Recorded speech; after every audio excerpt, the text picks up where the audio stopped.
headquarters at Eastleigh. This meeting is being recorded and broadcast on the authority's website and will be available for repeated viewing. The press and members of the public are also permitted to film and broadcast the meeting. Those remaining at the meeting are consenting to being filmed and recorded and to the possible use of those images and recordings for broadcasting purposes. There is no scheduled fire alarm today. If the fire alarm goes off, out of that door, turn left into the car park, follow somebody in uniform. You know how the microphones work. Please turn them off if you're not using them because they drain the power. So, item 1, apologies for absence. Katie? We've just received apologies from Donna Jones, Police and Crime Commissioner. Okay, thank you. Item 2, declarations of interest. Are there any? Nope. Thank you. Item 3, minutes of the previous meeting on the 24th of June. Anyone comment on the minutes? No. Okay, thank you. I'll sign them later. Item 4, deputations. Any? No. Item 5, Chairman's announcements. It is with great sadness that we hear of the sad passing of former Hampshire Fire and Rescue Authority Chairman, Honorary Alderman Michael Cartwright. Michael joined the Fire Authority in '97 and chaired it from 2001 until his retirement in 2009. I'm sure that the authority and officers will wish to join me in sending his family and friends condolences. Cosham Fire Station, our new purpose-built Cosham Fire Station will be completed by the end of the month, with operational colleagues and our police partners moving in over the summer period. The official opening of the site, to which members are of course invited, will be in the early autumn. Now, the Vice Chairman has raised an interesting point, which I would ask the Chief to comment on. At the rather unpleasantness in America recently, one of the fatalities was retired Fire Chief Officer in Buffalo, Corey Comparatore, age 50, who shielded his wife and daughter and was subsequently shot. Chief, do we have got a means by which we can send fire service condolences and that sort of stuff? Thanks, Chairman. Yes, for sure. I am in touch with my National Fire Chief's role with the American Fire Administration, so we can certainly send our condolences to the family via that route if it would suit you. Okay, great, thank you. Thank you, Fran, for raising that.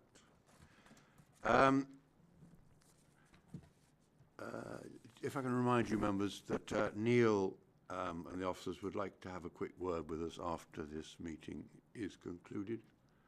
Won't take very long, will it? No. An update, which will help you. Yeah, okay. Right, item 6, members' developments. It seems we've only just had an authority meeting, so I don't expect to be drowned in this item. I do just want to raise the members' championship roles, which has been a bit quiet recently. I'm not saying nothing's happening, but I haven't done anything. So perhaps for the next authority meeting, we might have a sort of a review of what you're all doing and who you're in contact with, just to keep the process alive. I have one, if you want Oh, one now. Frank, Unless you don't want to. No, get in there. Sorry. Speak. Yep. Last Friday, the 12th of July, I attended the Ringwood Cadets graduation event at Ringwood Fire Station. And it was just really wonderful. I've not been to one of these events before, and it was just wonderful to see the exercise that they put on. They rescued 2 people from the on-site house, which was superb. Rob Cole over there compared beautifully, if that's the right word, and introduced the event. And they presented the Cadet of the Year award, Most Improved Cadet. And it was a really wonderful evening, and the parents were very, very grateful for all the work the volunteers who run these training sessions do.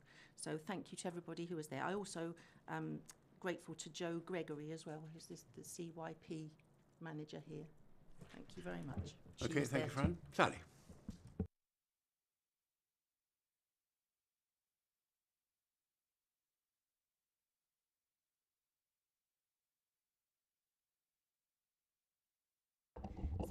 their second year.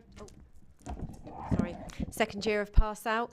So I'd seen them the previous year, and then they were doing their second year, and yeah, amazing young people. Team leaders. Team leaders, that's it. Yeah, they were watch team leaders.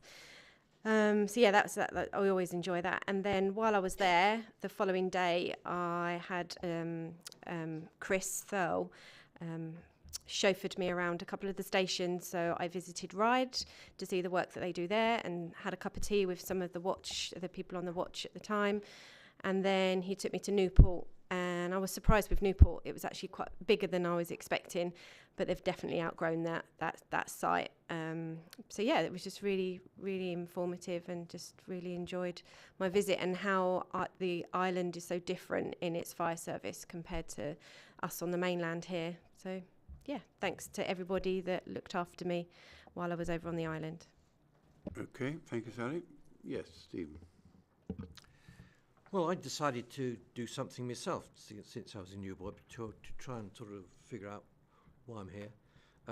I went to Gosport to the Impact Passing Out Parade.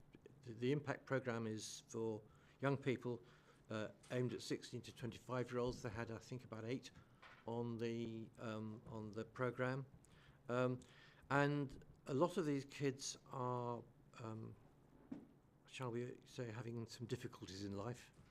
And the thing that really struck me after all the demonstrations they did, which is all very nice, one of the mums went up to one of the kids and basically said how proud she was. For once, he'd made her proud. And I thought, well, we've achieved something here. Yeah, good point, Stephen. Thank you. Thank you. It's always worth, certainly at the main Firefighters Passing Out Parade, it's a real treat and a great help to talk to the parents who sit there just swelling with pride. It really is the most gratifying state to be in. Karen, please. Yes, it's you next.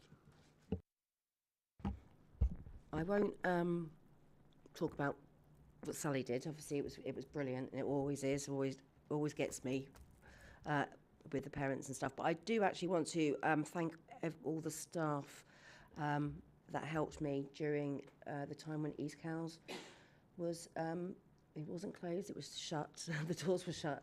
But I just want to say, you know who you are, who helped me, and I really appreciate it.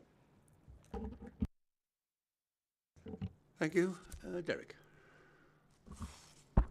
Won't elaborate too much, but I attended the cadet graduation at Rushmore, which was a very successful event, despite it clashing with England versus whoever we played in the semi-final. We won.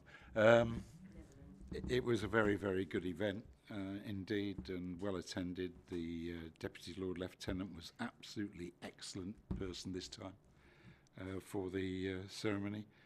And I also, even better, attended the open day at Tadley Fire Station last weekend, which was quite something. Several hundred, I'd imagine, through the day attended. Unfortunately, I was not there to see the arrival of their latest piece of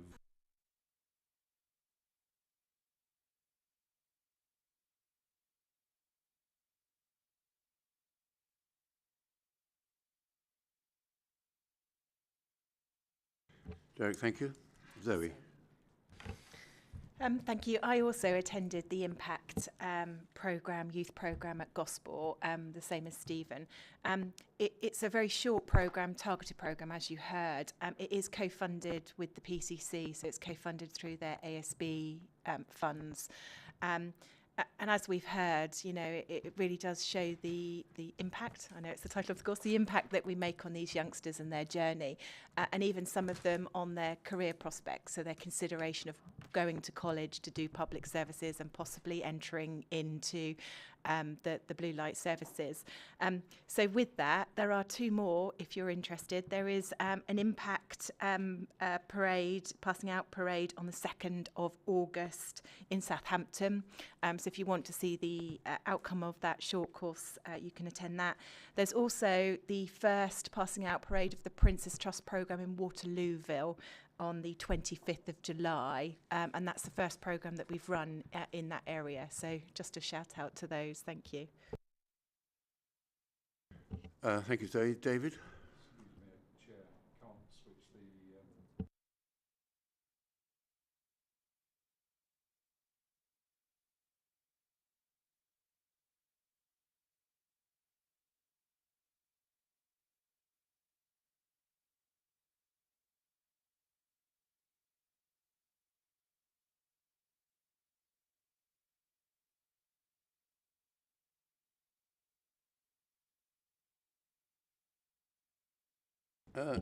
Okay, moving on, David.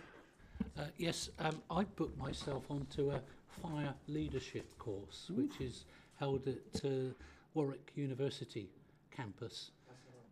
It's just for 2 days. I found in the past that the LGA run very good quality training.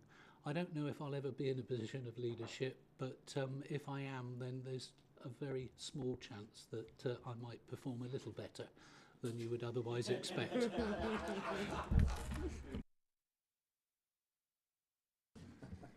Thank you, David. We await with bated breath. Right, any more members' developments? Nope, nope. Just the, going back to the championship roles, if you haven't got the bit of paper, do come and see me, I'll get you one. But your roles remain the same as they were last year. The only slight amendment to this bit of paper is that in the fire cadets, children and younger people, your link officer is Rob Cole, not Glenn, and the the community safety, which is David and Sally, again, your link officer is Rob. Can we have that piece of paper reissued, please? Because Yeah, of course. my role last year wasn't here. You spotted it. Well done. Yeah, good. No, we can reissue that. Good. It will be done. Okay, thank you. Moving on then. Item 7, which is on page 13 of your paperwork, modern slavery statement. I would invite Shantha Dickinson to introduce this report, please. Thank you, Chairman, and good morning, members. So I'm very pleased to introduce the annual presentation of the Modern Slavery Statement to the Fire Authority. We present it every year and review it so that it's in line with most recent practice. So it's been updated, and the recent input is around some safeguarding from our safeguarding lead. So what the statement is, and you can find that at the appendix, is a description of how the authority ensures that throughout its supply chains and all of its operations, we take every foreseeable step to not engage with modern slavery, or where we spot it, to take action. We're also part of the Modern Slavery Partnership that the Police and Crime Commissioner chairs alongside many other public sector organisations and organisations within Hampshire and the Isle of Wight. In the appendix, I specifically want to draw your attention to paragraphs 2 and 3, which really describe our context, both in terms of our geographic context, which, I beg your pardon, Chairman, page 19 of the pack. So paragraph 2 and 3 on page 19 of the pack, which sets out our context geographically, which you'll all be familiar with, but specifically around how modern slavery takes place and our understanding of it across the counties that we serve. Also, I want to draw your attention further on page 20 to the policy section, section 5. The reason that I'm drawing your attention to that is to reassure and to assure you that whilst we have the overarching statement that is owned by the Fire Authority, and we have learning packages on Moodle, our platform for our staff, about how to identify and what to do if they see modern slavery, etc. within all of these policies which are mentioned below, there's a thread around identifying modern slavery and about the expectations on our staff, so the employee code of conduct, etc., etc. So very happy to take any questions on this report.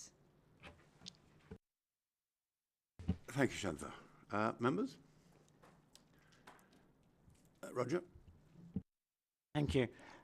Within the 5 policies, we are included, which I totally agree with, and I agree with all what's in paragraph 5.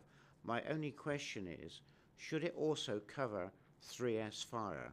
Because although 3S fire is separate in some ways to us, it is so intrinsically linked to what we do, and they're doing work which we would possibly normally do if we could. So I think the employees there should be covered, and I wonder whether that should be mentioned. Absolutely happy to take that away and look at that. What I would maybe suggest, if Paul has a legal view on that now, or maybe to come back to that, but I think it's very important, certainly in terms of intent, that that's mirrored throughout all of 3S Fire's practices.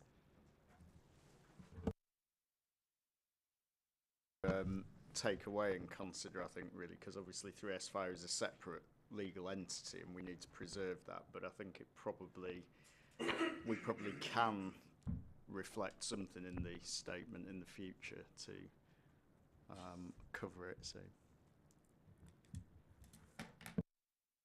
David? Yes, thank you, Chairman. Thank you very much for an excellent report. I think clearly modern slavery, or frankly any slavery, is abhorrent. But I just wanted to ask, when I read through the report, I was looking for examples of where we might have had some success. I mean, I suppose success is not finding anything, but I think for these types of report, where we're really just agreeing a policy, it would be really helpful to have an input on what we've done actively to ensure that what we do, the way we act, ensures that we can conform to the policy. I was thinking particularly on expectations of suppliers. So what do we do exactly to ensure that our suppliers aren't falling foul of modern slavery? Do we require them to sign documents? Do we have visits to them? Because I think all of that would prove that we are actively monitoring our suppliers, and I'm sure ourselves as well, but to make sure that nothing untoward happens with any of the people who directly or indirectly help us. Thank you. Just a couple of points. Sorry, Shantha, I nodded and then took the question. Sorry, I'll come back to you. So there's two things, two parts of your question. So how do we ensure suppliers? Within the report, talks about the compliance with public contract regulations and the idea of declaring an evidence in where applicable. That's the point, is what evidence we require in certain contracts, and that will vary on the kind of depth or size of the contract, of course, and we'll look to seek evidence that they actually do comply in their supply chains and those sort of things. So we have to show due diligence as a legal body ourselves to make sure we've done all we can. On issues around other elements of our capabilities, so great example, I'll be going to someone's home and as part of a safe and well visit, let's say it's fit smoke alarms, we may spot something, or indeed a commercial premises we're visiting to regulate it, we may spot something there, and we have spotted things in the past where we need to inform police or others about some obvious signs of potential slavery, locked rooms, people that aren't free to leave when they wish, all those sorts of things. So those sort of things have happened and are happening all the time when it comes to our advising policing and other agencies about information we may receive. We don't always find out about the outcome of those things because that's for other agencies to deal with, but we're certainly active in that space to make sure we do communicate the things we find. Sorry, Shantha, I spoke over you.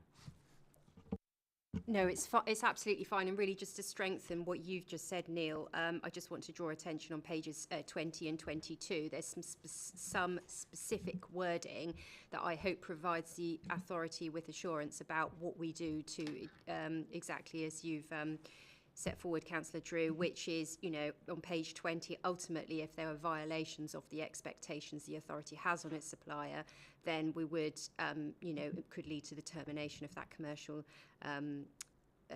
relationship, and also later on page 22, clearly we have to undertake procurement in compliance with the public contract regulations of 2015, and because we go through a questionnaire in all competitive tenders, we're specifically asking prospective suppliers to declare and evidence their compliance with the Act. So if they either lie or if they don't, then it's on them. So we're kind of taking every sensible step that we can and making sure that's baked into our procedures. Can I just have a follow-up of that? Because I think, excuse me, it would be really useful if it were possible as part of this type of report where we get a short paragraph on what we have actually done and achieved, so we can see the impact of having this policy. It may be, last year we had 5 referrals. I mean, it may be inappropriate to go into any more detail than that, but I think then we'd feel that we were actually on the case, and there'd be evidence that we were, as an authority, doing the right thing by the good people who are living in Hampshire. Okay, the next report will include that. Yes, absolutely, and that will come forward next year because it's Yes, the annual yes. report. I can wait. Great. Thank you, that's great. Anybody else wish to comment? Stephen? Not so much a comment on this report, but a generic comment on this kind of report. It's an annual update, annual review, which is great. What would be nice would be to see the changes somehow highlighted. Change bars or some other means. So when we're looking at something that we approved last year, we can see what the changes are that we're approving this year. Okay, same thing? Yep, we'll fix that. Any more on this paper? No? If I can alert you then to the recommendation on page 13, which is that the modern slavery statement at Appendix A be approved by the authority and is published on the service website. Agreed. Okay, and then Neil and I will sign that in the fullness of time. Okay, thank you. Item 8 then, page 25 of your paperwork. I would invite Matt Robertson to introduce this report, please. Thank you, Chairman. Good morning, members. So this is a standard report that many of you will have seen before. They come roughly twice a year. It just reports decisions undertaken by officers under delegated authority. The definition of that delegated authority is at paragraph 3A of the report on page 25, and those actions that happened in this reporting period are largely on page 26.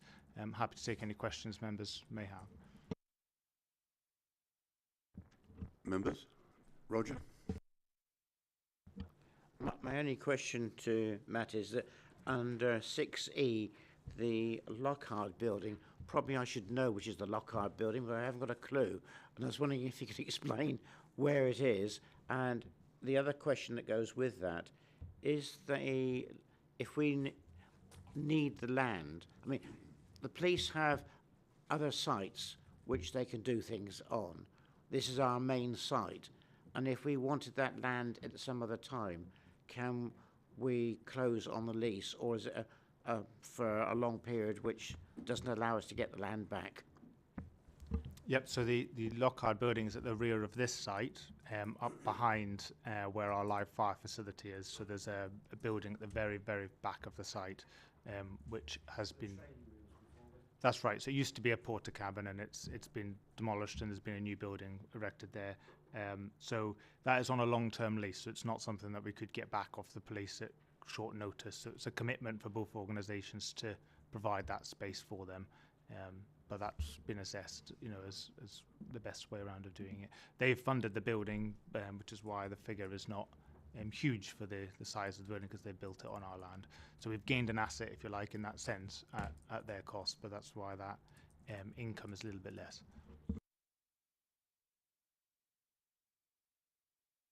That's right, yeah. Any more members? David? Thank you, Chairman. It was a general one about all of the properties. Do we assess any or the impact on the asset value of any of these announcements, and if there isn't, it might be useful to say there's no impact on the value of the asset. But also, if we look at 6B, the Fareham Fire Station on a 45-year term, rents have increased. That's presumably what we're paying to the landowner, from 15,000 to nearly 20,000. That's a 30% increase. It would be useful to know a little bit more, like when it last went up, for example, because looking at that, you go, "Ooh, why has it gone up 30%?"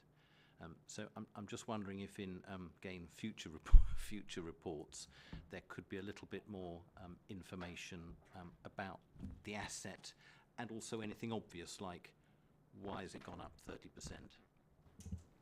Matt, can you take that? So yeah, well, I'll pass to Catherine on the asset valuation one, and then I'll answer the Fareham one in a second. So we do regularly revalue our assets, and any changes in the asset value would be reflected, and I'm sure that would also cover, for example, such as the newly created asset at the back of this site. But in public sector finance regulations, those asset values don't really affect the general fund. So those are sort of, from our point of view, accounting transactions that don't really affect our spend. So although the asset value might go up, it doesn't really impact on the amount of money we have available. Although obviously the rents we receive do. So changes in that are real cash amounts. No, Jim, just to follow up. I completely understand that, because we're looking at the sort of like the current account and then what the asset value is. But as an authority, I do think it's as part of our scrutiny function to know if there's any significant impact on the value of the asset. If it was possible to add it into that report, if there was a change, I just think that would be useful.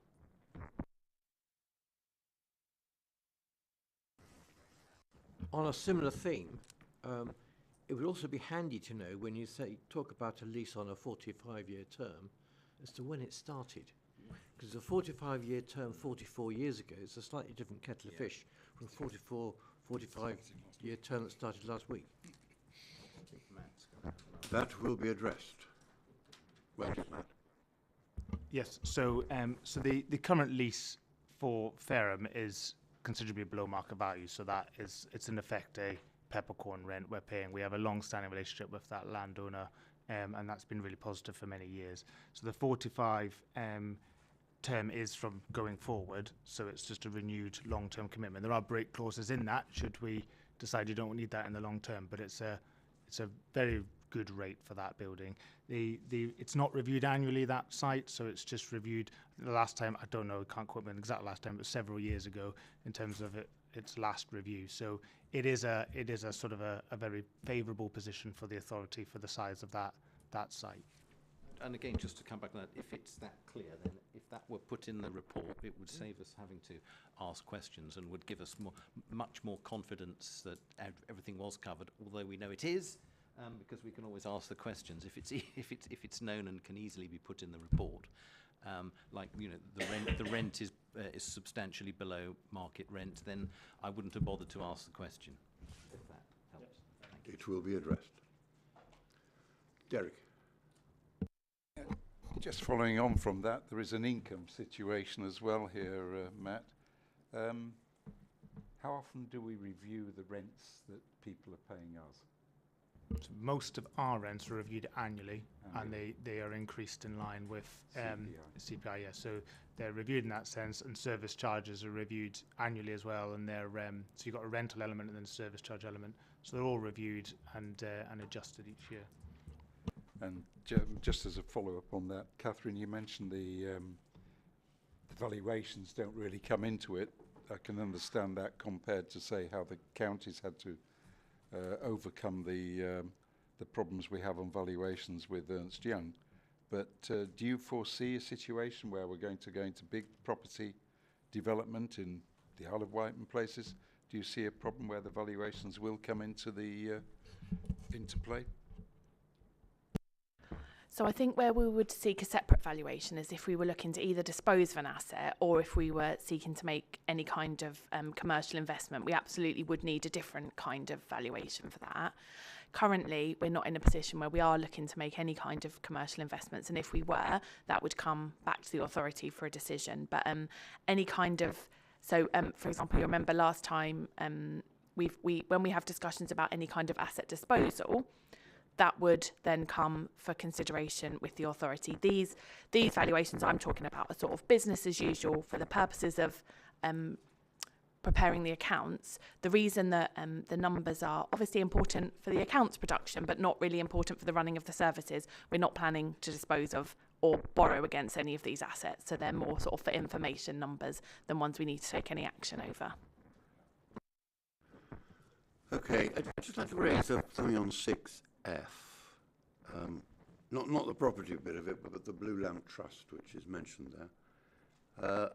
I remember some years ago, I was actually on part of the Blue Lamp Trust, and I went to one meeting and never heard anything ever again. Perhaps, Chief, you could, should we have a presence on the Blue Lamp Trust?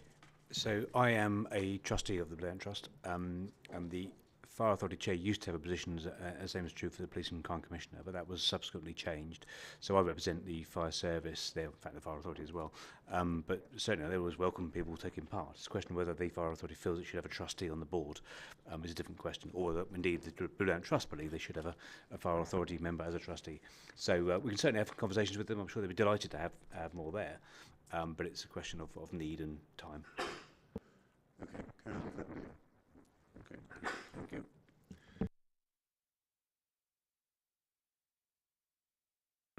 To the recommendation on page 25, which is that the item set out in this report be noted by the full authority. Noted? Noted. Okay, thank you. Moving on to item 9, annual statement of equality and equality objectives. Page 29 of your paperwork. Molly, please. Thank you. Good morning, members. So this is another annual report which meets our obligations under the Equality Act 2010 to publish equality information on an annual basis and update on our progress against our equality objectives. Our equality information can be found on slides 22 to 24 of Appendix A, and today I want to draw your attention to improvements in the diversity of our workforce. Our increasing numbers of females in all staffing groups except for control means that we now have 20% of our workforce as female. As a result, we're performing favourably against many other fire services, both when you consider our operational workforce and our entire workforce. Our employment of non-white British personnel has also increased to 6%, which is above other services in our family group. However, we are behind the sector nationally, and we're not yet representative of the communities we serve across Hampshire and the Isle of Wight, where 15% of the population is non-white British. Therefore, we know that we need to continue to do more to engage with all of our communities and to understand the barriers they face in joining our service. Our employment of individuals with a disability has also increased and is above the sector average. We know that many of our workforce are neurodiverse, and we are supporting increasing numbers of employees through neurodiversity assessments and then working with management to introduce adjustments accordingly. We are also seeing staff beginning to make use of personal supportive passports to record the support and working processes they need in order to thrive in our organisation. We now need to encourage individuals to be better at sharing the information within their personal supportive passport. We've also seen an increased disclosure from employees who have a sexuality other than heterosexual, and this is now above the sector average. However, we know that some staff still feel hesitant about sharing this information, and we need to continue to encourage our employees to feel confident in sharing this. So, whilst there is positive progress in respect of our workforce diversity, we know that it takes time to become representative of the community, and so it's critical that we remain committed to both positive action and developing an inclusive culture over the long term. This is why our activity to deliver against our equality objectives is so important for the future of our service. In the past 12 months, we've undertaken a range of activity to assist in our progress against, and they are all detailed within Appendix A, which is our annual Statement of Equality report. A significant focus has been on improving our understanding of our organisational culture and identifying opportunities to improve the way that we work together.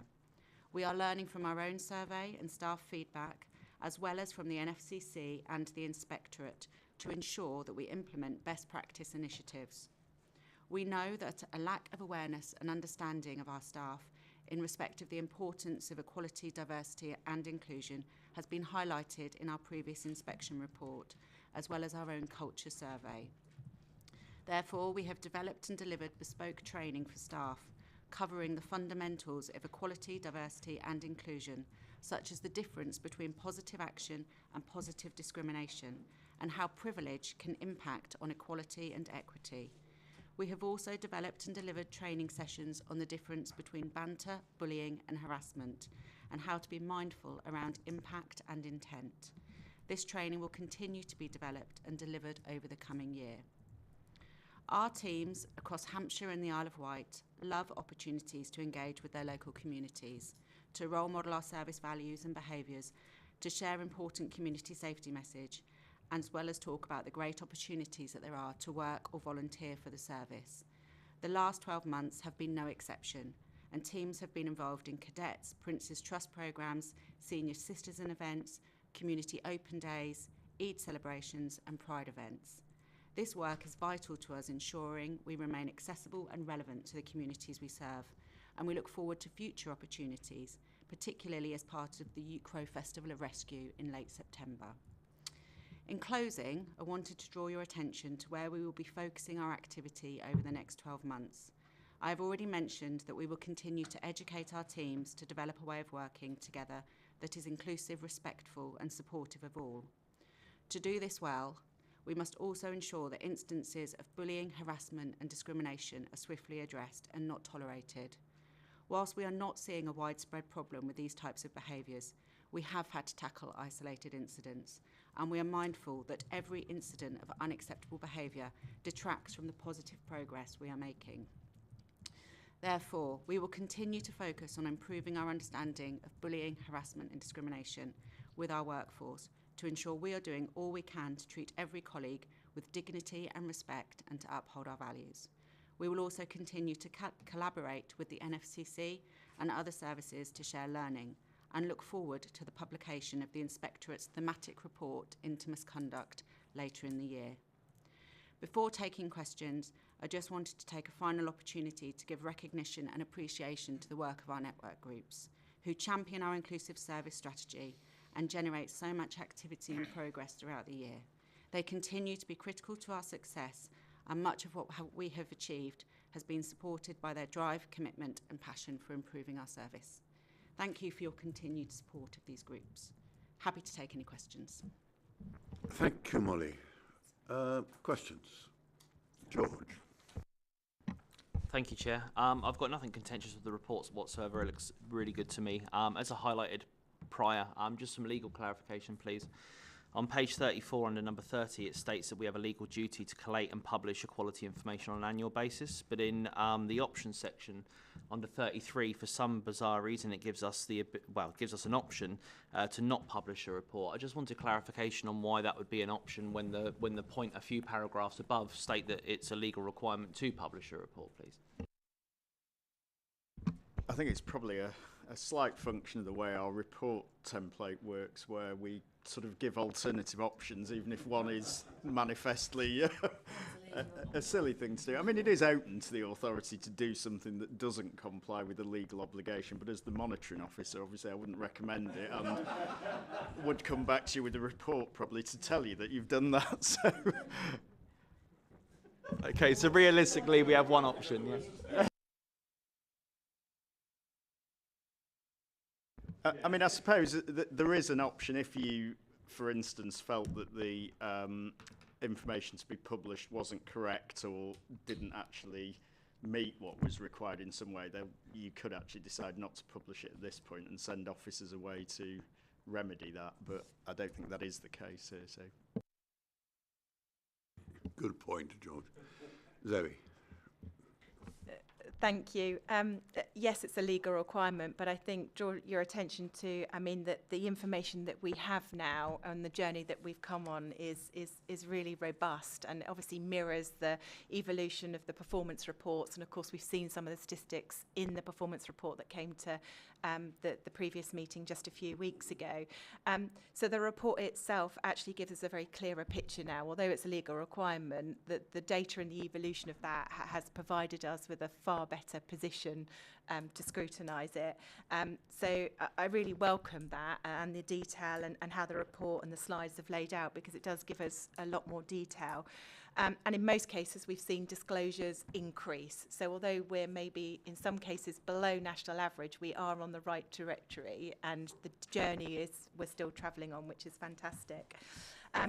So there clearly has been that effort. We've clearly looked at a cultural assessment and we've gone on that journey. I just have a couple of questions. Although I welcome the 35% increase in neurodiversity assessment, my question is, clearly here they only document dyslexia and coping skills. I just wonder if we do wider when we talk about ADHD and autism. So I just wonder whether or not we haven't done any, or we haven't had any disclosures within that area, or whether or not we're looking to see that improvement in the future. And the other there is, when we look at a diverse workforce, it's great to see the increase in disclosures. And you obviously talked about there about being reflective of our communities. When we look at the next steps, maybe there's an action that we need to consider, and that would be, what are we doing regarding attracting that diverse workforce? And I don't necessarily see that in there, although I know that we are doing work around that. So my question is, does there need to be an additional action looking at retention and attraction, in particular of our workforce, where we look at the barriers that we're removing to increase the applicants at that stage, but mainly also drive awareness of what the fire service does, so we have that pipeline of attracting a workforce. Thank you. Thank you, and thank you for your comments about the report. You know, I certainly hope it has a lot more information for members to be able to scrutinise. So in respect of the first question around neurodiversity, yes, we do offer against a range of neurodiversity, not just dyslexia, and we have had employees over the last year being identified as having ADHD and or autism, and we have also supported those individuals in the workplace. So probably in the future, if helpful, we could provide more granular detail. I'll speak to the team about whether that's possible. So that's to the first question. And then absolutely happy to add an action around our continued commitment to attract and retain diverse employees. We do a huge amount of positive action, particularly in the lead up to a whole-time firefighter recruitment campaign, in terms of the kind of information that we put out through social media and the kind of have-a-go days and positive action days that we put in place. But we're happy to draw that out more and make it clearer that that's an action for us. Thank you. David, please. Yes, thank you very much, Chairman. A few questions for Molly, if that's okay. Just looking at, where shall I start? Yes, on page 14 of the appendix, this is the sort of the colour document, it just struck me that 15% non-white British was too high. Are we sure we've got that figure right? Because every time I've looked at it, it's less than 10%. No, but 6%, I think, obviously that 6% is accurate about who the employees that we have, but I'm just thinking in terms of the community, are we sure that number is correct? Again, coming back to page 9, if I look at the numbers of support staff and whole-time firefighters, there's a significant increase in support staff over the last 3 years and a small decrease in whole-time firefighters. And I would welcome comments on life-giving. Or is there something that we should look more closely at? And also, I think listening to what Councillor Stephen Parker said about some of the troubled youth making parents proud at a graduation ceremony. Do we keep a record of ex-offenders on our books? Is that something that we could usefully look at either above the line in a document like this, or even below the line? Because we have a group of people in Hampshire who probably could benefit from a job like firefighting, and it may be that we could do more to help some of those more challenged groups. I think that would be really helpful. And again, role models. I think at the last meeting I mentioned the need to be promoting role models from the ethnic diverse backgrounds, and how are we doing on that? Is there a plan in progress? And particularly when we're looking to recruit new firefighters, do we promote role models from the broadest possible range? The final one was to do with, again on page 14, when we have a list of categories. Are those categories? I'm just, and again thinking of the words we use. Not male, for example. Is that a category that we should be using? Because Molly, you used the word female. I appreciate that. We are more. We've always been diverse, but we're a lot more diverse as a society now. We know we are. Are those words the right one, the right ones to be using? And am I a not male? I don't know. I just asked that because someone like me will ask the question, why are we using this sort of strange, odd language? And I'd rather grip that before it gets. Well, Molly knows. Molly? Molly knows. Yes, great. Right. Hopefully, I've got your questions down, and I will hopefully cover them all. But feel free to tell me if I've forgotten one. So, in terms of, is the data correct? I believe that it is based on the census data, and so is as accurate as it can be as per the census, but happy to take away the challenge and just have the figure double checked and come back to you separately about that. But it is as per the census data. In terms of the increase in support staff, we have seen an increase. We know that some of those have been as a result of our decision to bring some teams from who were part of our shared services partnership into the organisation. So that has included some of our HR teams and some of our other sort of support teams within the kind of property and facilities and fleet type arrangements. So that's seen the increase, and I think we have also used, without increasing the overall budget, deliver some of the work that we wanted to do, rather than having kind of commissioning it with other organisations. So that's the increase in terms of support roles. The ex-offenders question, so we are now required under legislation to ensure that all of our staff have a DBS check. And so that's been a change in legislation last year. So we're currently going through that process. Many of our staff did have DBS checks, but it's now a requirement for every single member of staff to have a standard level, and then depending on the nature of the role, for that to be at a higher level. So that work is being rolled out, and clearly as part of that, we will find people within our organisation who perhaps have previously been in trouble with the police or have a previous kind of criminal history record, and we then have an agreed risk assessment process that we go through in order to ensure that they are safe to work within our organisation.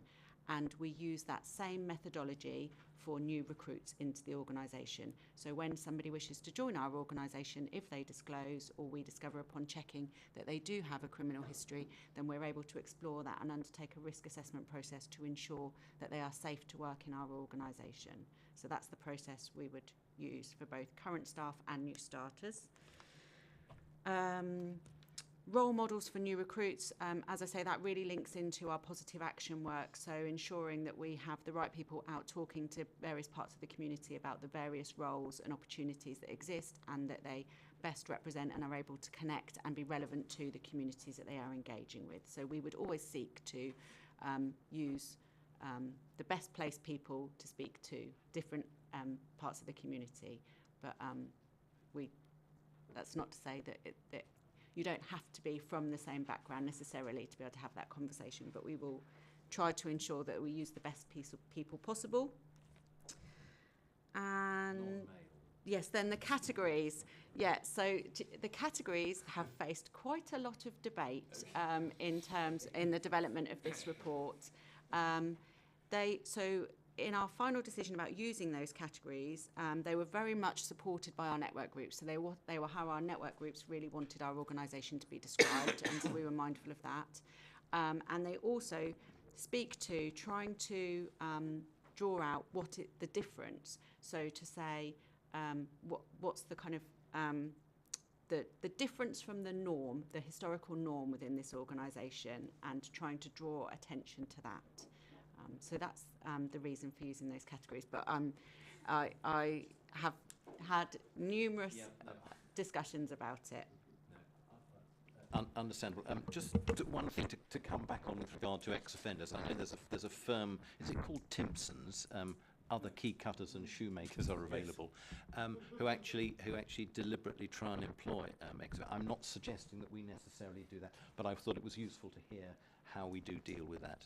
And personally, I think that there's a pool of people out there who've been a bit daft when they were younger and would benefit from making all of us proud, including parents, as reported by Councillor Parker. Thank you.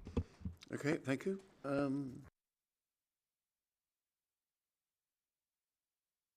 David actually brought up the not male point of view, because I thought, shall I or shall I not, to be honest with you?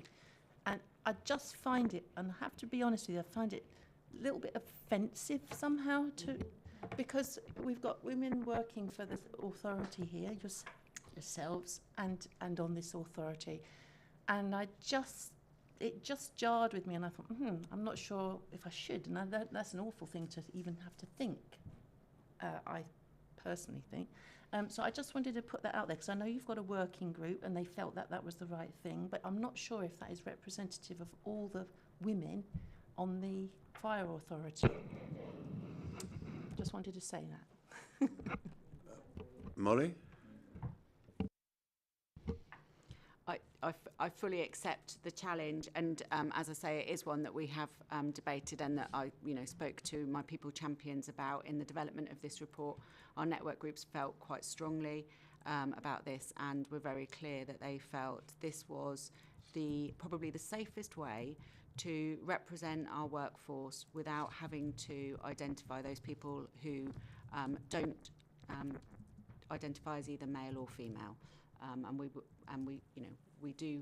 So it was a balance that was struck, but very happy to take the feedback. Maybe we can have a category that says not female instead. Not male.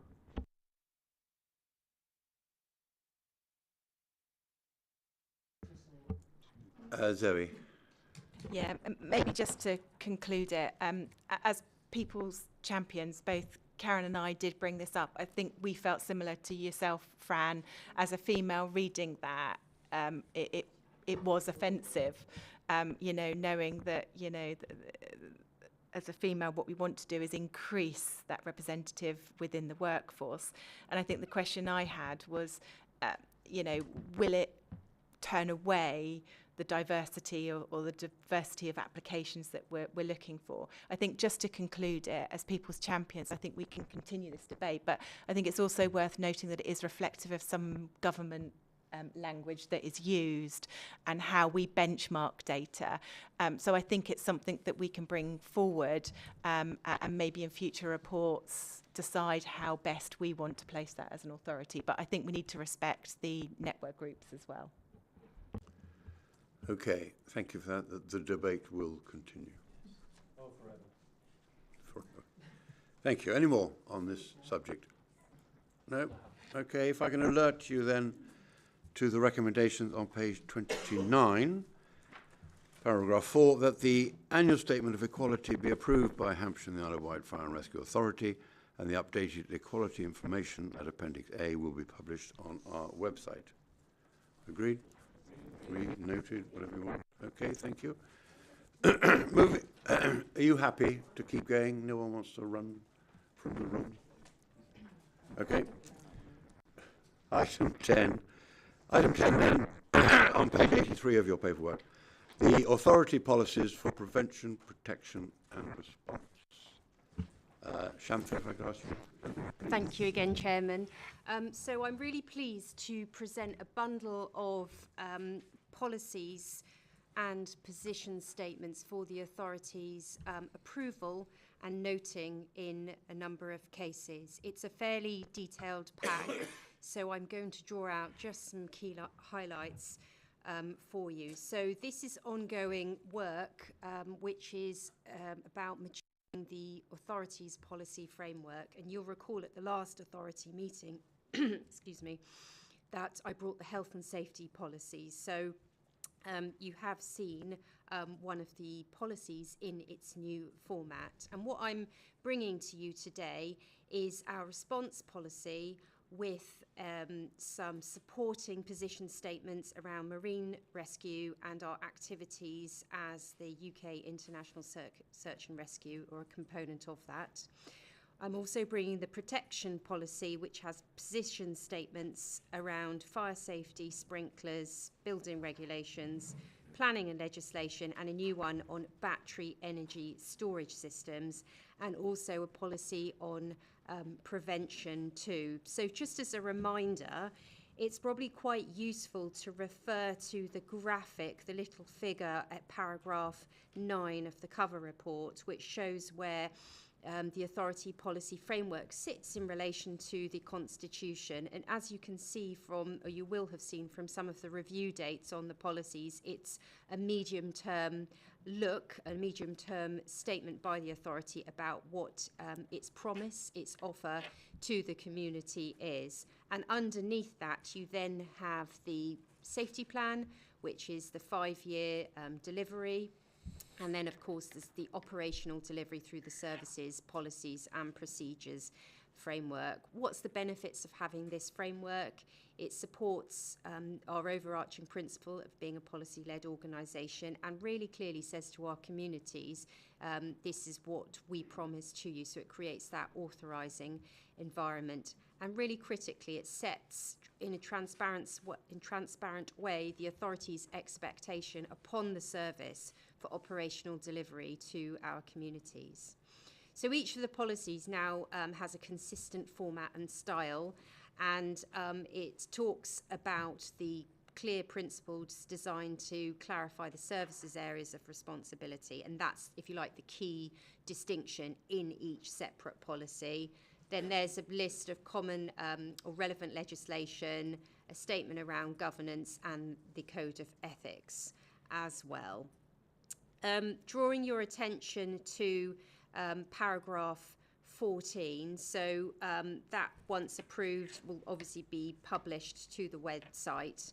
And it's really important, again, to stress that all of these policies are to be considered as a collective, and they will cross-reference each other, so that ensures that we're providing an integrated approach. Paragraph 15, I think, is useful to refer back to because it really clarifies what a position statement is. So just to draw that out, we'll create a position statement where there is, where legislation states that it's the authority's responsibility to determine the extent it wishes to carry out a particular activity, or perhaps where there's no legislative requirement, but the authority wishes to carry out an activity, and then that position statement will set out a very clear, unambiguous position to our communities. And then finally, before I'm happy to take any questions, useful as well to refer to paragraph 29, I beg your pardon, on page 88, that talks around the collaboration that has taken place to date between those that have shaped the policy and obviously members, so within the Authority Policy Advisory Group, where we've had some extremely good discussion, as well as on specific policy developments. So I use the development of the response policy as an example, and certainly the input that the team received on from you was greatly valued in terms of refining and developing that for tabling today. So really happy to take any questions on that. Roger. Thank you, Shannon. Thank you. Can I suggest, if you agree, Mr. Chairman, is that, I mean, in the report, there's no issues I've got to raise on the report, but I would like to go through all the appendixes, each one at a time, because I have comments on a number of them. And I think that's where what we're approving, so that's what we need to, and then raise with officers why or what the situation is. Because I think that's the way forward. Off you go. Right. On Appendix A, I've got... Appendix A, I have nothing at all. Appendix B, nothing at all. Appendix B1, under Authorities Position, on page 101, it says Hampshire and Isle of Wight Fire and Rescue Authority considers it reasonable. We think, I think the word reasonable is not really the right word, because reasonable doesn't say you've got to do it. It says, well, it's a reasonable idea to do, but it's up to you. And my colleague has a better word, I think, to go there instead. Which is? What about it responsible? Shanta? It's the authorities' policy, so I'm more than happy to take a steer on the preferred choice of words. And ultimately, if that strengthens it, that's got to be a good thing. Okay, right, move on.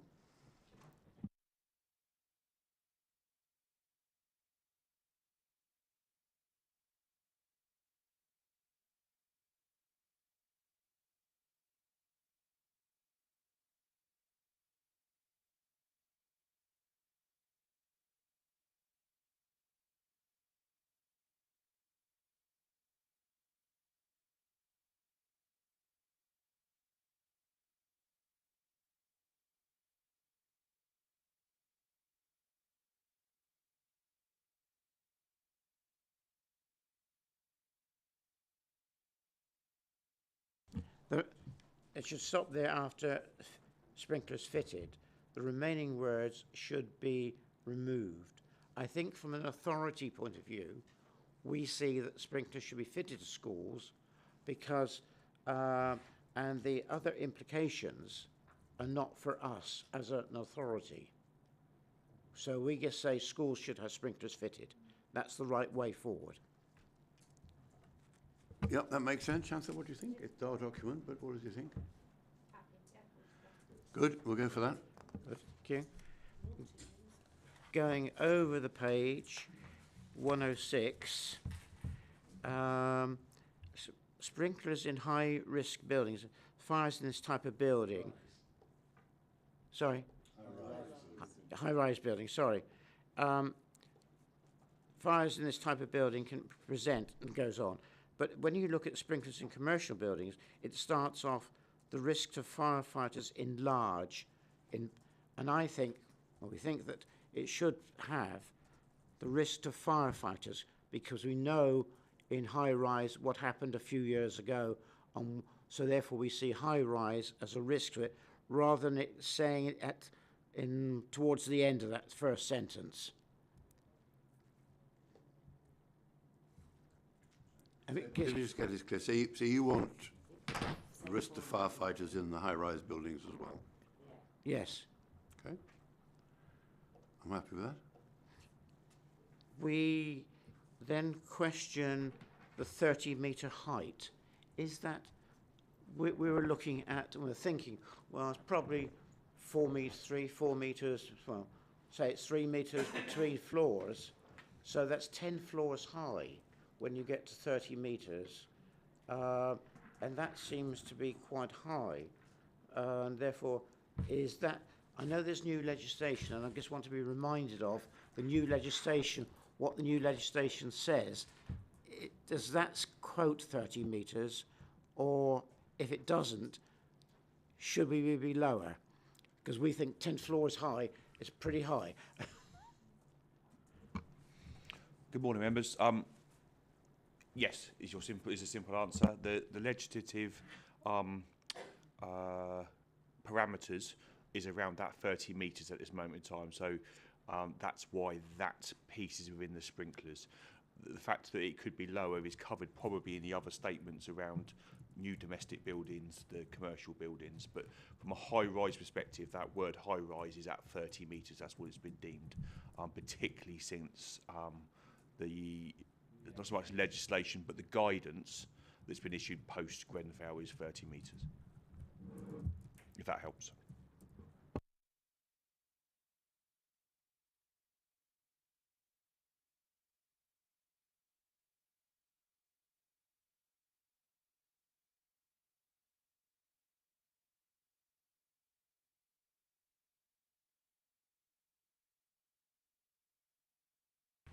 Disagree with is the sprinklers in domestic premises. Now, in the preamble, it talks about the people who are vulnerable in all sorts of different ways, and they are the high risk, and therefore the need to have sprinklers in their homes. To retrofit is very difficult, can be done, and therefore we think that there should be we should have sprinklers in all new homes, because if a building company is building new houses, we don't know who's going to go in there. So therefore, to put them in when they're being built is the right thing to do, in opinion. And I think there will probably be a debate on this one, because I know this is similar to what we've had in the past, and I think it's time to look at the way to the forward. And if there's going to be a large, massive house building in this country, which this new government wants to achieve, whether they achieve it or not is another issue, but with people buying houses which may be disabled, may have other reasons and be a risk, we think that sprinklers should be put in to start with. So which bit do you want changed on that one? Well, I'm not. We will recommend, or we're saying that sprinklers should be in all new build. Should be fitted new. Yeah, okay, I get it. Is there any legal ramifications why we can't say that? Well, you don't know whether they're vulnerable. Not entirely sure off the top of my head. I suspect there isn't, because we can recommend almost what we like. Yeah. It's we're not in a position to, I think, force anything on that front. It is the wish of the fire authority. Yeah. George. Thank you, Chair. Yeah, I think the point here is that within this paragraph, we are basically stating that we need to kind of protect the vulnerable of our society, while meanwhile not enforcing it to be in every home within our recommendation. I think that's the juxtaposition issue here, because I think as it was pointed out, that how do we know, or how do the new house builders know who is going to live or buy in these properties? And they don't. So we can't have a policy where one point it states that we need to protect vulnerable people who are going to live in them, but meanwhile not saying that we recommend that sprinklers are in all new homes, because we have no idea who are going to move into those homes. So I just think this policy seems like a bit of a, we're saying one thing in one paragraph and one thing in another paragraph that is counterproductive. So we just either, I think, the correct statement would be just to say that we recommend, as you say, it's not enforceable, it's only a recommendation, but we recommend that sprinklers are in all new properties, and that way our initial paragraph would make sense. Yeah, just want to support, and Paul's point is a good one, as well as Councillor Madrick's. I think from an officer point of view, this is why the policies are really important, because officers will write, will lobby, will campaign for your policy, because we work for you. And so what we've got to be careful of is that we're being realistic about the things that you're setting your sights on. And whilst, yes, and wouldn't disagree with the suggestion around the policy, because then we can campaign and push. I think it always wanted to be in front of where we are now. Legislation has changed because of pressure from fire authorities and other quarters. Legislation is a different thing. Now we can enforce under that regulation, those regulations, and we will and do on your behalf, which is it would contain within the protection policy. So I guess all I'd urge is that and we can take certain bits away if you want to test how realistic they can be and will be. We can take those away for further discussion, or we can put them in there and come back to you with a suggestion that is maybe a little unrealistic about actually making this happen. So I don't mind which way it happens personally, as long as you've thought your policy through, and we can then do some sort of technical reflections on your position. Thank you, Chairman. What we're basically saying is that what we want is something over and above building regulations. I don't have a problem with us doing it as long as we understand what we're doing. The other side of it is that there are obvious places where there are going to be vulnerable people, like old people's homes and that kind of thing, nursing homes. But if you're going to start saying, well, you've got to spend an extra, 300 quid on every house that you build, on the off chance that somebody vulnerable may live there sometime in the future, then I suspect you are getting to the wrong side of reasonableness in terms of what you might want to put forward. You might want to go there, I suppose, at some future date, but it's quite an expenditure for a load of plumbing and some fitments that then have to be maintained for this kind of thing. So I think we're on slightly dodgy ground if we're going to try and overrule planning regulations and building regulations, because we think it might be quite a nice idea. I don't have a problem in pushing forward and trying to move the goalposts. I'm all for that. But if you try to move the goalposts to their ultimate destination first pass, you're going to tend to get people saying, well, that's too much, and therefore you get nothing. So my personal view is that we press for what is reasonable. So sprinklers in residential homes for vulnerable people, however you choose to define that, I would completely support. I think this one actually says more than that. It doesn't even say, it says more than we want them in all new homes. This is saying they should be retrofitted. So if somebody's vulnerable, I have myotonic dystrophy. It doesn't affect me at any level, but somebody somewhere is going to say, oh, well, if he's got myotonic dystrophy, then we clearly need to make sure that we've got a sprinkler retrofitted in his home. Completely bonkers. So I think what we really need to do is to be a bit more focused in what we're doing here. I would suggest, Chairman, I go along with the new builds because that's relatively cheap to do, and recommend that, accepting it's not going to happen in a hurry.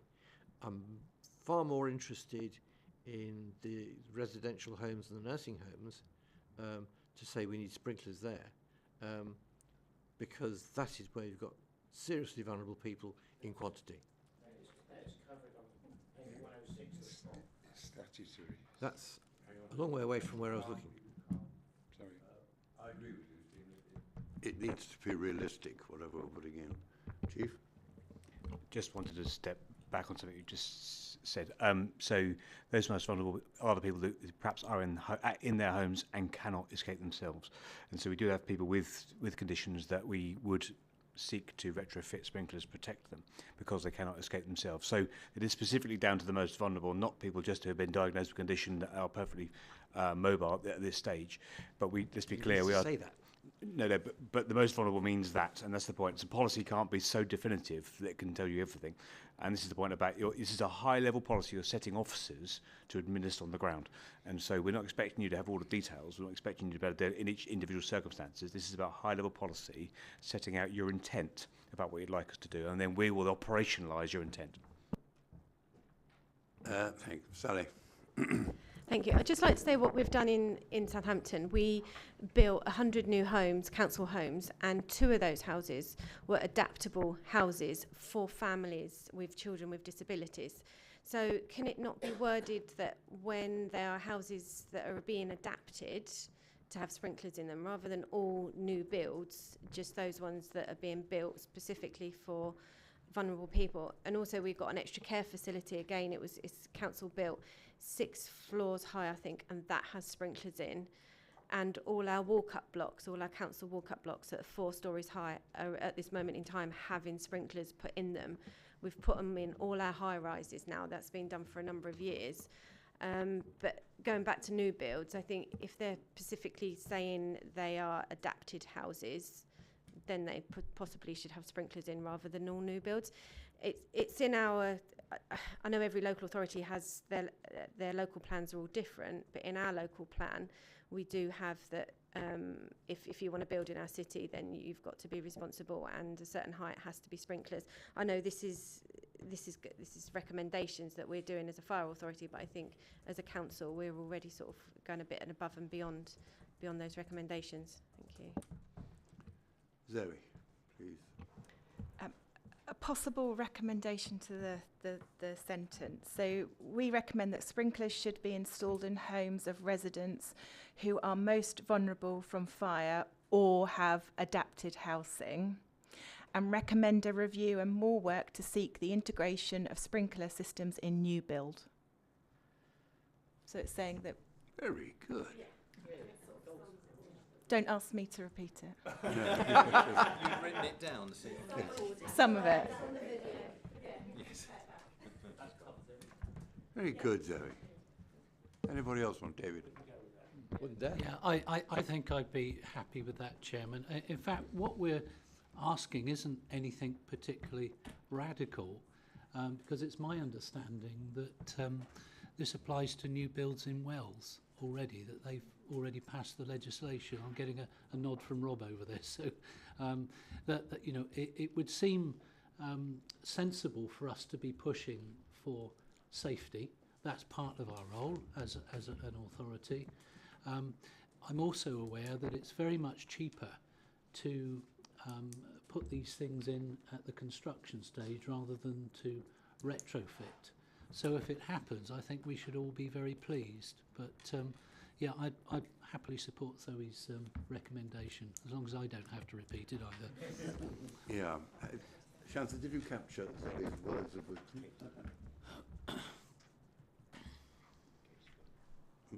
We got it. We got it. Okay. Excellent. Good stuff. Are you happy, Roger? You started this. Yeah, it's your fault. It's his fault. Have you finished? David. Just a very quick follow-up. My thing isn't... Oh, all of the... thank you. Liberation. You can now hear me. Look, I'm happy with Zoe's wording.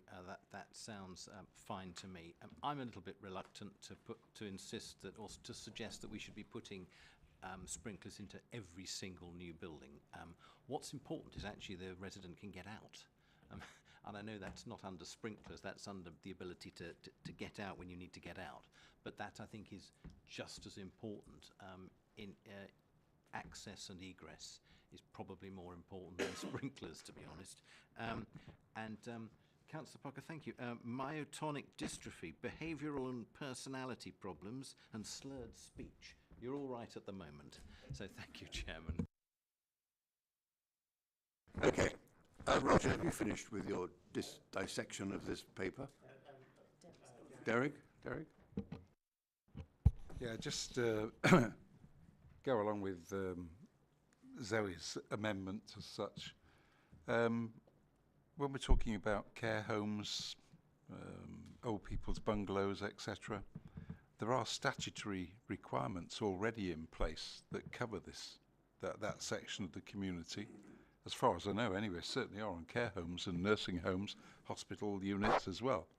So there is a certain section of that community is well catered for in this respect as it is. I also have a little concern over how you can do this on a kind of county basis. That this really is moving into a national area. You just mentioned Wales, or somebody just mentioned it. David, sorry. Yeah, that's as a country with its own separate legislation.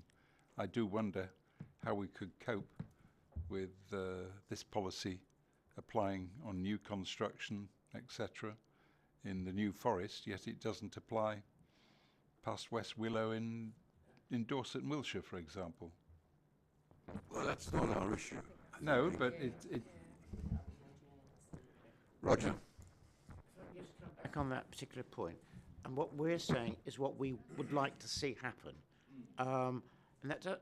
and there is campaigns going on nationally for sprinklers in all homes anyway on new build. There's a lot of pressure that want to do it, and I just want to add our pressure to that. This is the fire authority, us here, saying that's what we would like to see happen. And yes, I agree, it's got to be a legislative change, but that isn't us. We can't do that, and we can't enforce this. But unless such people as ourselves if we don't make this noise and say we think from a safety point of view, what we've heard from firefighters and our officers over the years about fires in homes, then it's never going to happen. So we need to just put the marker down. That's what we would like to see happen. But I can go along with Zoe's words because it's a step in the right direction. Yeah, I agree, Roger. As a declaration of intent, that is fine, and that's what we've got. We're not in the legislative business. Okay, any more on this then, please? Ooh. Okay. Oh, sorry, I thought you stopped. Go on.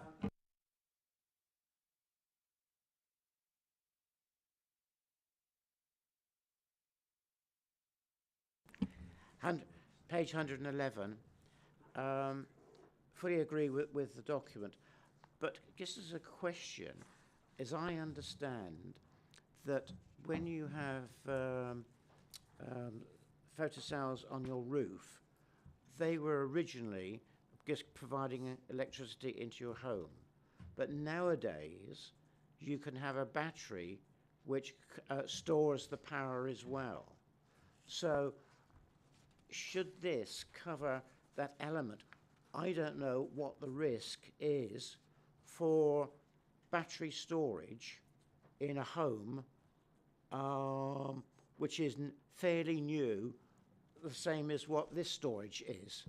And I'm just wondering whether people who want to do that, because not everybody who has the put on their roof has the battery storage. It's an option. It's an optional extra, I believe.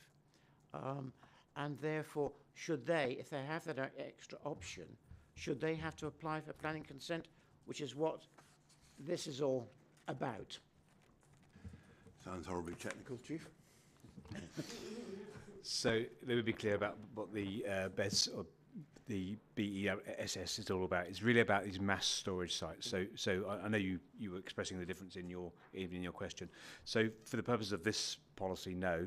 No, the evidence isn't clear yet about the risks or otherwise to those sorts of sites, those sorts of facilities. So I wouldn't want to sit in this public meeting any hairs running about their risks.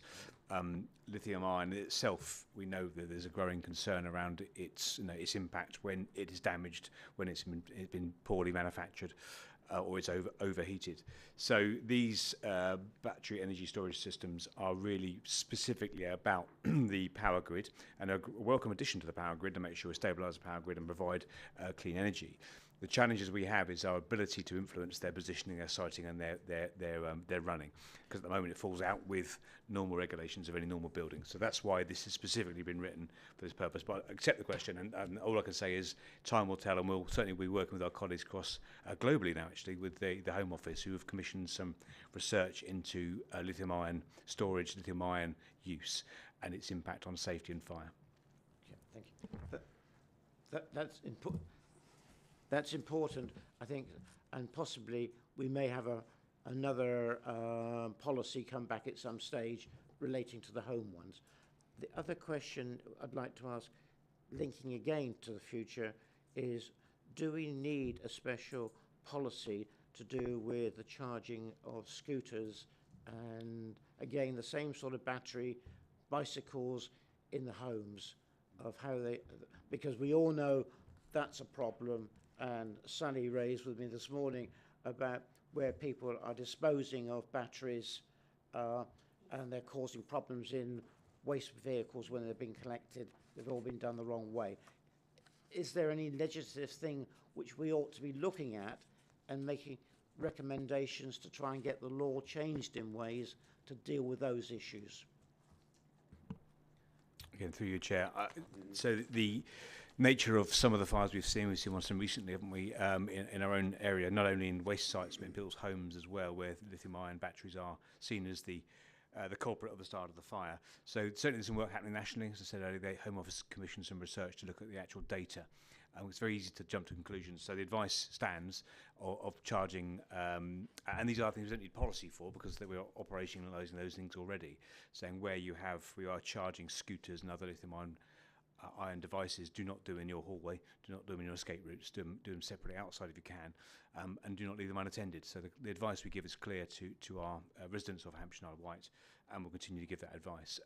There are things that your trading standards departments are doing within local authorities to make sure that the right imports are done. We're not buying, they're not purchasing second-hand leads or cheaply produced leads or chargers. All those things can cause fire as well. So certainly that information is available on our website for our communities, and that advice is already out there. We're watching this space very carefully though. Chief, can I just ask, Chief, on page 113, where it says, we will strongly recommend to all local authorities that they consult with us, and we will advocate for the Fire and Rescue Service to be statutory consulted. Is that wording strong enough to make any difference?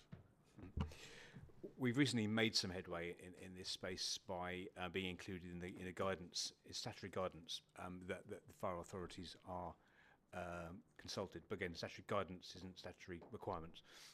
And so, as we know, some local politicians got fairly driven by this particular subject. So no, I don't think it's far enough yet. I think we should be statutory, but we're at a stage where we are continuing to push that pressure.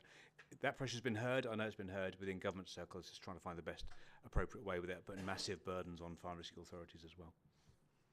So it is our hope that we can get stronger on that as it goes forward. Yeah. Okay, thank you. Can I just say on that? Has been, again, the LGA campaigns on that.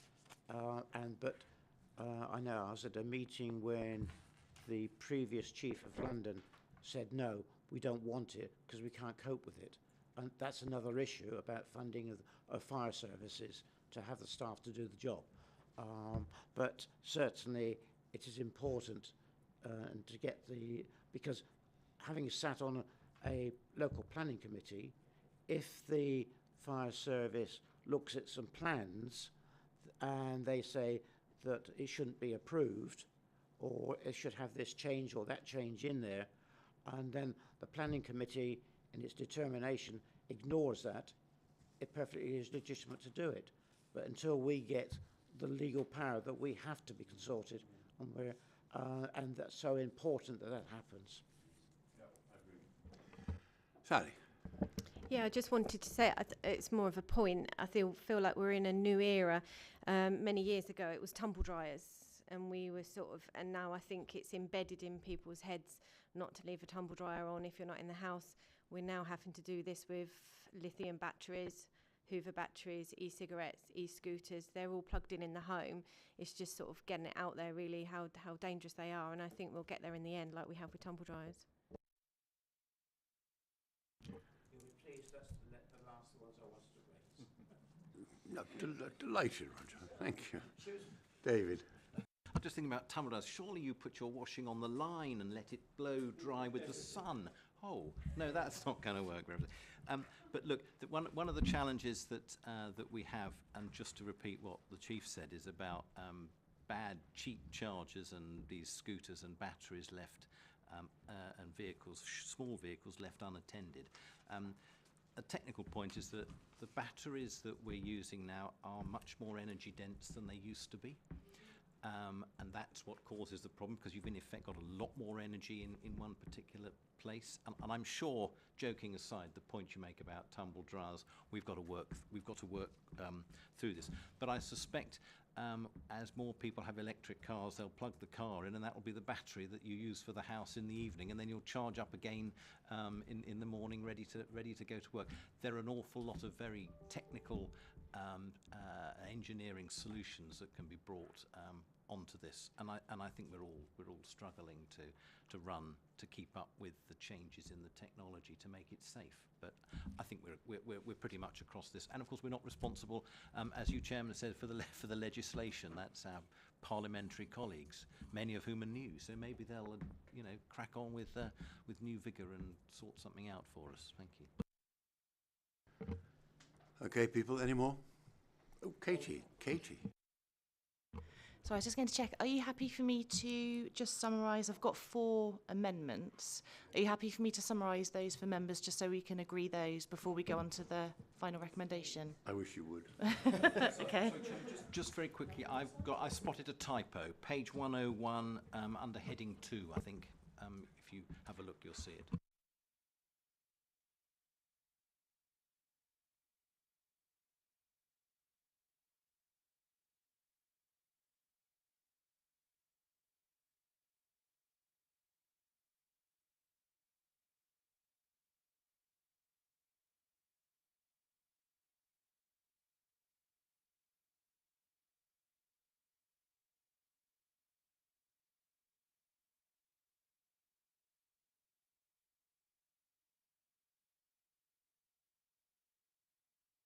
Off you go.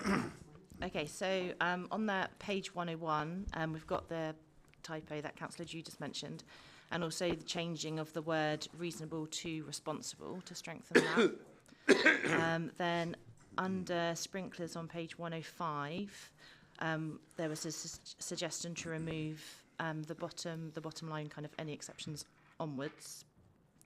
Then page 106, we wanted to add the risk to firefighters under the high-rise section as in the commercial.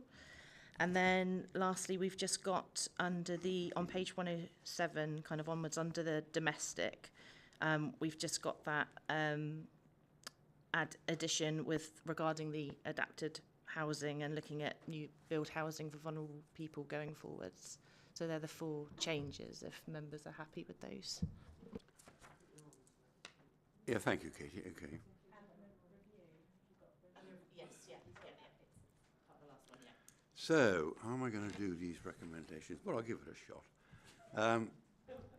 The recommendations are on page 83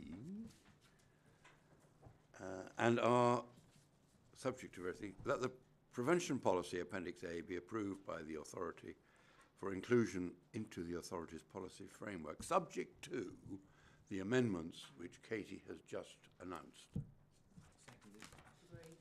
Agreed. So I don't have to read out the rest of them, do I? No. Good. That was neat. I enjoyed that. Okay, thank you. Thank you, Roger. And thank you, Shatner. Item 11, then, moving on. The appointments to the Firefighters Pension Board, page 1 and 3 of the supplementary paper. Catherine, if you would like this report, please. So this is hopefully a relatively straightforward item. It's just the appointment of 2 additional members to the Firefighters Pension Board, 1 scheme member representative and 1 employer representative following the 2 existing members of the board leaving, so those positions are vacant. These appointments weren't ready for the main appointments report that came to the last Fire and Rescue Authority, so it's just a little supplementary paper to cover off pension board membership. Very happy to take any questions. Members, questions? No, okay.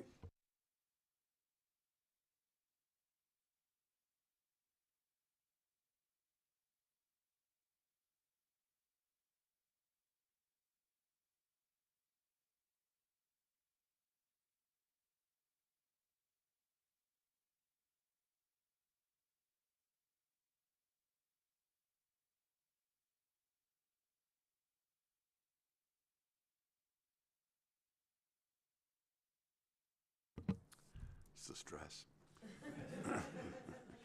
All right. 3, that the authority consider the position in paragraph 6b and the appointment of Rob Sansom as an employee representative to the authority's Firefighters Pension Board be approved by the full authority. Approved? Excellent. Thank you.